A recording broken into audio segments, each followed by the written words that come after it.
साफ दिख सके। जब गवेषकों को कोई एस्टेरॉयड दिख जाता है, एक त्रिआयामी मॉडल में एक बिंदु से इसे दर्शाया जाता है और नजर रखी जाती है। यह बताता है कि क्या यह धरती के इतना करीब आएगा कि हम इस पर गौर करें। हम कई दशकों से एस्टेरॉयड पर नजर रख रहे हैं। आज हम जानते हैं कि इनकी संख्या करोड़ों में है। ज्यादातर मंगल और बृहस्पति के बीच के एस्टेरॉयड बेल्ट में सूरज की परिक्रमा करते हैं, लेकिन सभी नहीं। कभी कभी कोई एस्टेरॉयड घूमते हुए इस विशाल गैसीय ग्रह के पास चला आता है। बृहस्पति का शक्तिशाली गुरुत्वाकर्षण इसे खींचकर बेल्ट से बाहर कर देता है, जैसे कोई विशाल गुलेल हो।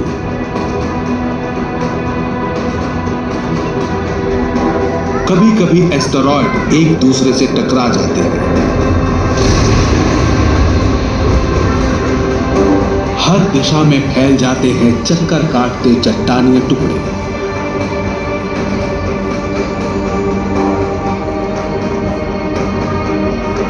मान लीजिए हमें धरती से टकराव वाली राह पर चलते एस्टेरॉयड का पता चलता है।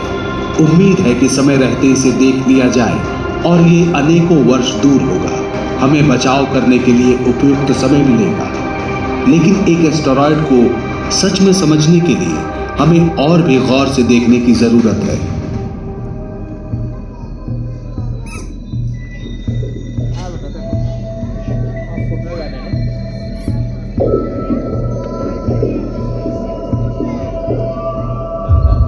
मानव रहित यान इस सफर पर निकलेंगे, सूचनाएं इकट्ठी करेंगे, पता करेंगे आकार, आकृति, घनत्व, संरचना, आंतरिक बनावट, परिक्रमण और गुरुत्वाकर्षण का विवरण। इससे हम जानेंगे कि आगे क्या करना है।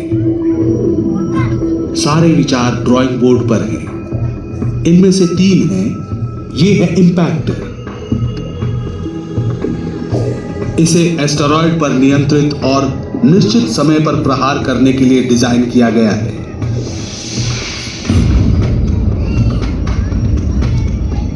इससे एस्टेरॉयड की गति तथा परिक्रमण पथ बदल जाएगा और यह पृथ्वी से दूर हो जाएगा। जितना अधिक वक्त होगा, प्रहार उतना ही कम लगेगा।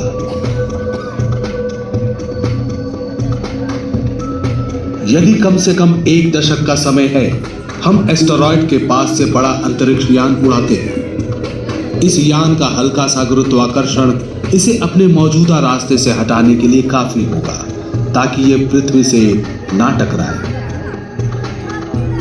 और यदि सारे प्रयास असफल रहे और वक्त ही खिलाफ हो, तो एक खतरनाक उपाय ध्वंस कर देगा इसे।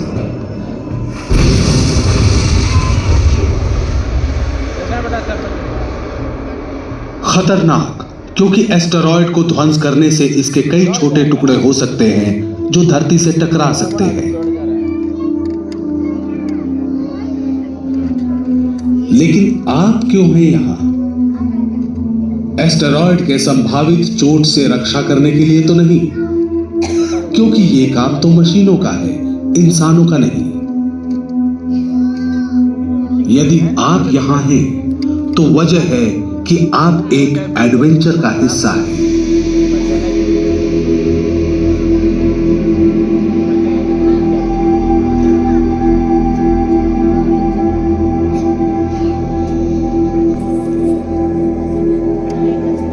दूसरी दुनियाओं को जानने की हमारी आदिम जिज्ञासा रही है। ये हमें ले आई थी चांद पर। आज ये हमें ले चली सौर मंडल के पार। अपने ग्रह से परे जीवन खोजने की जिज्ञासा लिए हमने पहचानी दुनियाओं की सैर की, अनुमान किया कि वहां पानी है। इसी कारण मंगल के बर्फीले ध्रुवों और इसके उपग्रहों में हमारी रुचि जगी। फोबोस और डेमोस। सेरेस पर भी पानी होने की प्रबल संभावना है। एस्टेरॉयड बेल्ट में जो है विशाल देखो करना हाल भी ही नहीं में पड़ेगा समझ हमने इसकी सतह पर कई चमकीले धब्बे खोज निकाले हैं। माना गया कि या तो ये बर्फ है या सूखी हुई गाद।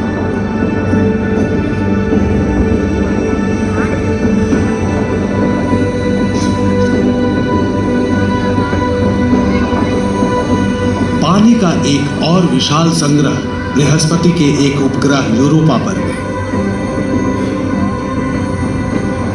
सोचा गया कि बर्फ की गहरी परतों के नीचे जमा हुआ विशाल सागर या झील है।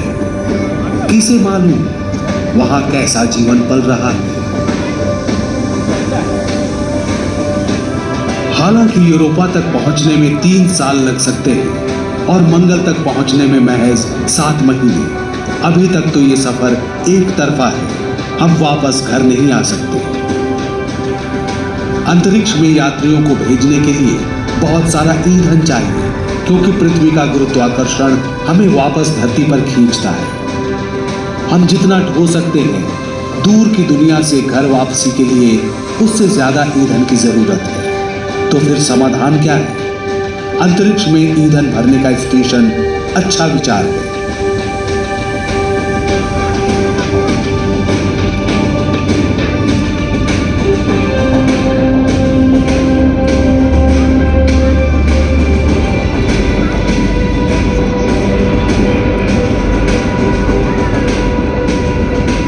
लेकिन एक ऐसे छोटे या बड़े स्टेशन के लिए भी पहले धरती से ही ईंधन ले जाना पड़ेगा। ऐसा करेंगे हम। अगर हमें एस्टेरॉयड से अपना ईंधन नहीं मिल जाता तब।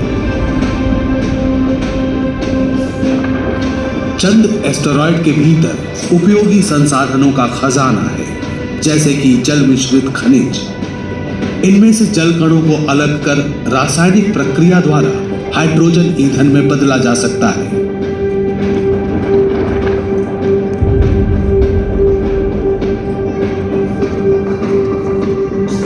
हम इनमें से सांस लेने के लिए ऑक्सीजन और पीने के लिए पानी भी निकाल सकते हैं।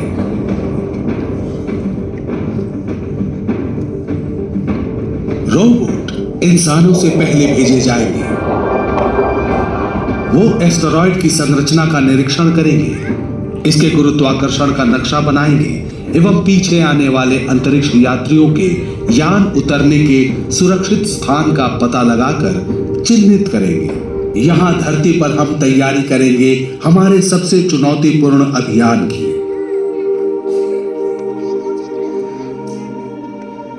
इंसान अभी तक चंद्रमा तक की दूरी ही तय कर पाया है।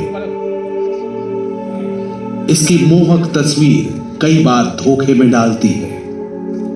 सांस लेने को हवा नहीं, तापमान का चरम उतार चढ़ाव ये निवास योग्य नहीं है। फिर भी यहां तक की कई यात्राएं हमने की हैं।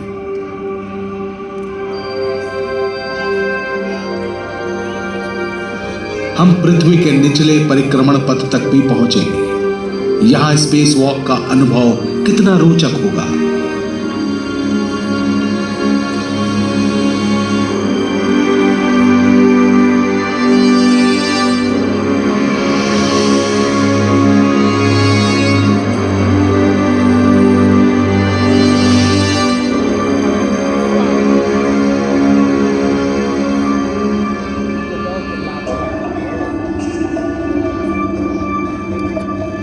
पृथ्वी से 400 किलोमीटर ऊपर इंटरनेशनल स्पेस स्टेशन में अंतरिक्ष यात्रियों के छोटे दल रहते हैं, महीनों तक काम करते हैं।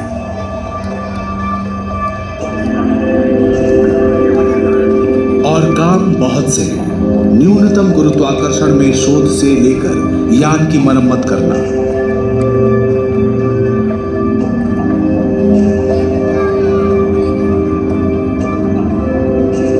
प्रयोगों से हम अपने शरीर पर भारहीनता के प्रभाव के बारे में सीखते हैं, जानते हैं अंतरिक्ष यात्रियों के स्वास्थ्य पर होने वाले प्रभावों के बारे में। एस्टेरॉयड मिशन टीम का हिस्सा होने के नाते आपको कई अनमोल अनुभव होंगे।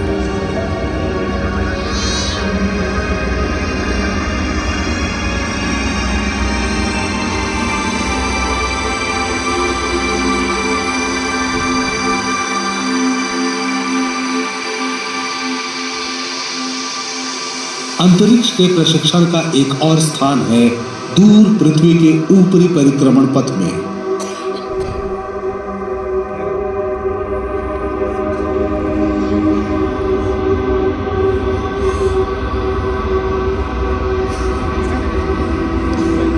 स्पेस स्टेशन से 100 गुना ऊंचाई पर, जहां के हालात और भी मुश्किल हैं, आप उपग्रहों की मरम्मत करेंगे, ठीक करेंगे।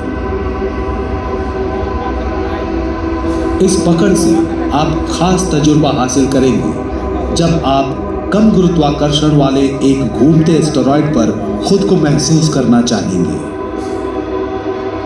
लेकिन जिस एस्टेरॉयड पर हमारी नजर है वो कई लाख किलोमीटर दूर है। इस लंबे सफर की अपनी चुनौतियां और जोखिम है।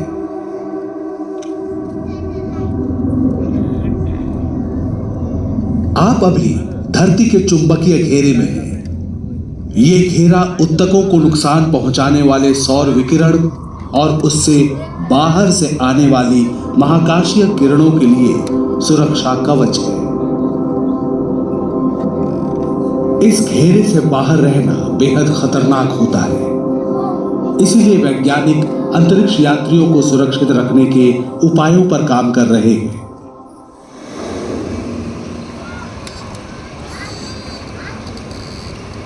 अविश्वसनीय रूप से पानी एक समाधान है। अंतरिक्ष यान को पानी के पतले आवरण से ढकना विकिरण का प्राकृतिक कवच हो सकता है, लेकिन ईंधन की तरह पानी का वजन भी ले जाने के लिए ज्यादा है। इसीलिए हम अब भी एक समाधान खोज रहे हैं।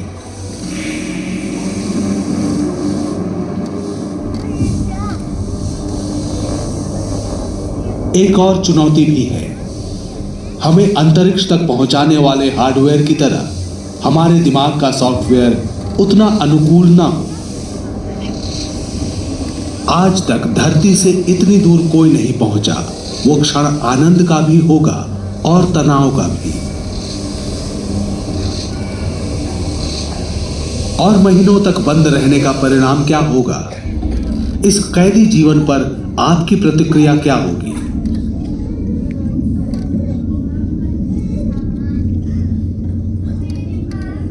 खैर, आपके इस एडवेंचर की अच्छाइयां ज्यादा हैं। अंतरिक्ष यात्रियों ने चंद्रमा से धरती को देखकर खूबसूरत, शानदार, नाजुक कहा था।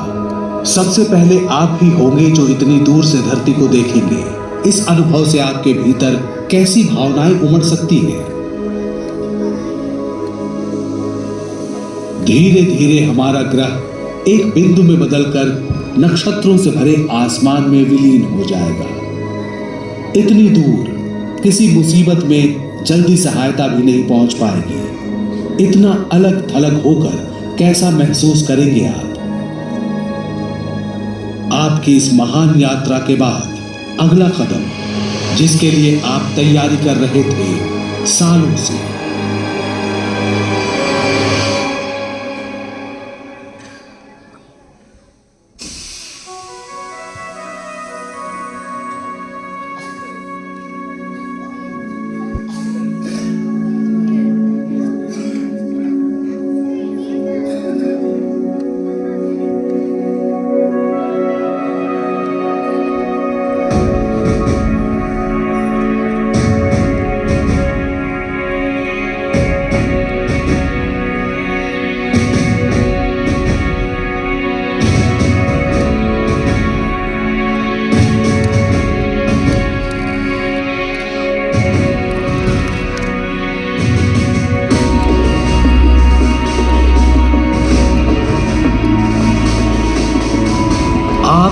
आपका क्रू जो शोध, ज्ञान और अनुभव लेकर धरती पर लौटेगा वो बेहद कीमती होगा। आप न सिर्फ एस्टेरॉयड की प्रकृति के बारे में समझाने में मदद करेंगे, बल्कि इंसानी तथा तकनीकी क्षमताओं को भी और आगे ले जाएंगे।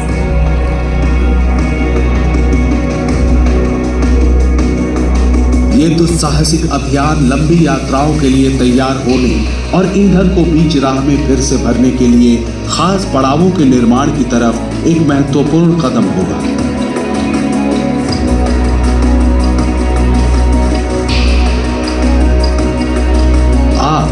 हमारे भविष्य के निर्माण में मददगार होंगे।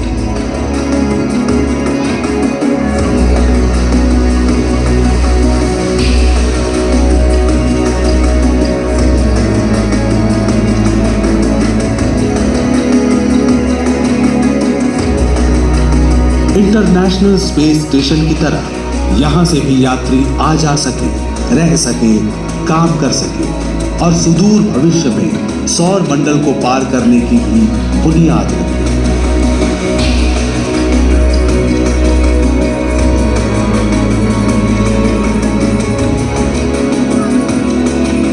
एस्टेरॉयड के भीतर ही मौजूद प्राकृतिक संसाधनों से ऊर्जा लेते हुए मानव जाति बहुत जल्द अपनी अब तक की महानतम यात्रा पर बढ़ चलेगी। दूर की दुनिया अब हमारी पहुंच में है।